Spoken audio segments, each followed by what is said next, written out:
What's up? This is Tom Frumming from twinsdaily.com, and today I'm bringing you the second installment of a series of videos I'm doing on Baseball Savant. This one's going to focus on the leaderboards. I am a Twins fan, as you may have noticed from the background, but if you're coming to this video as a fan of another team, I think you'll still find this information useful. I was originally going to do this series to share with the writers at our site and kind of keep it under wraps, but I figured maybe some other people would find this useful as well. So here we go. The leaderboards, what is it? It's a feature that really takes a lot of the work out of trying to find information. A lot of this stuff is really organized well, easy to get through. So, let's jump right into it. Let's go. All right, so here we are again at the Baseball Savant home screen, and up top there, leaderboards. And this page just gives you a bunch of stuff that's already sorted out really great. You start out on the exit velocity and barrel screen. But all these things you have access to on here are organized and sorted out so excellent and really take a lot of the learning curve and degree of difficulty of finding things out. You just can kind of click through here and browse around and find some really cool stuff. Here we have some expected batting statistics. X-WOBA is maybe a stat that you've heard of that's referenced. It's a great stat that's available on Baseball Savant. Pitch arsenal. So you can rank, this is every pitcher, with the minimum pitches, however you want to set it. So you want to find out who's got the hardest sinker. Well, that's Jordan Hicks. Hardest slider, there's Ivan Nova. Slowest curve. I thought maybe Ryan Harper of the Twins was going to be down toward the bottom.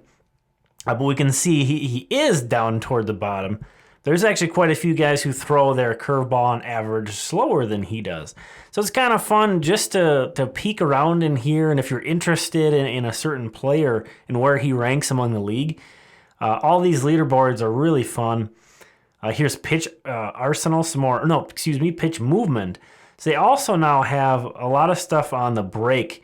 If you're looking on, which guys two-seam fastball has the most arm side action, you can find that. Whose changeup has the most drop, you can find that too on here.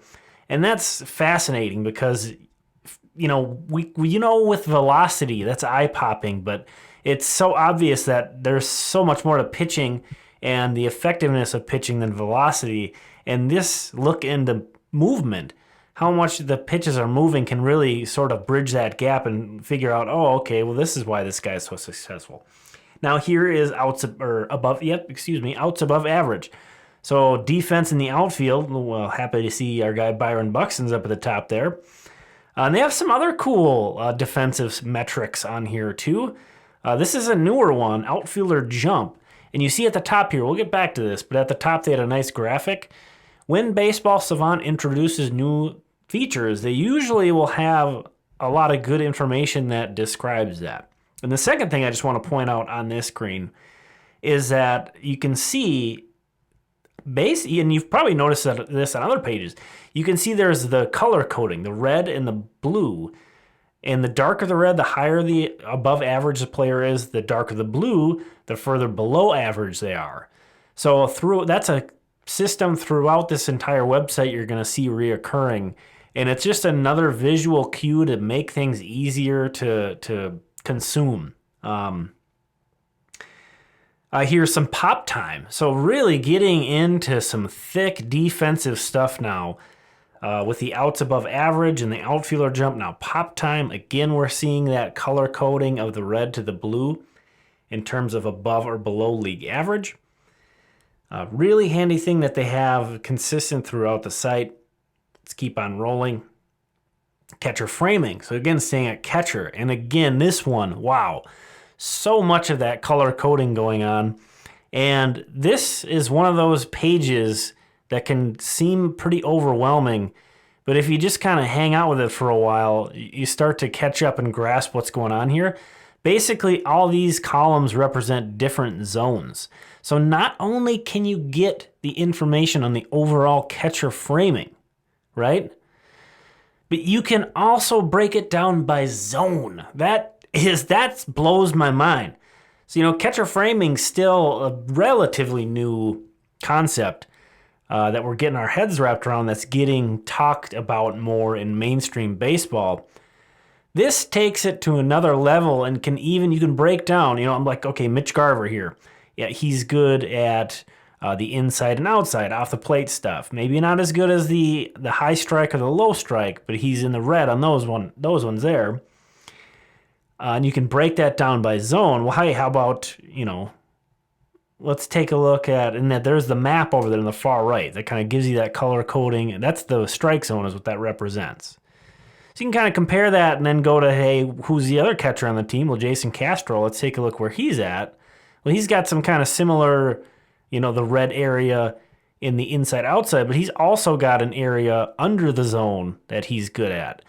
So you can compare catchers not only just off of, hey, how are they at pitch framing, but specifically what pitches are they good at framing. That is awesome. Next one, sprint. This is all in the leaderboards. Just all in that top left drop down right there. This is sprint speed. I'm going to break this down to just the Twins so we can get a little bit of an easier view. Sometimes the big picture of the whole league is a little tough to kind of break down. But there you can see, again, that color coding red to blue. And this is sort of a myth-busting, opportunity. You say A-Ray Adrianzo, he's a utility infielder. I think usually people would think, oh, he must be fast. He's actually one of the slower guys in the Twins below their catchers, who you would assume are the slowest guys. So you can kind of look at stuff like this and really break through those conventions of, oh, this guy's fast or this guy's slow. That's what so much of this Statcast data does.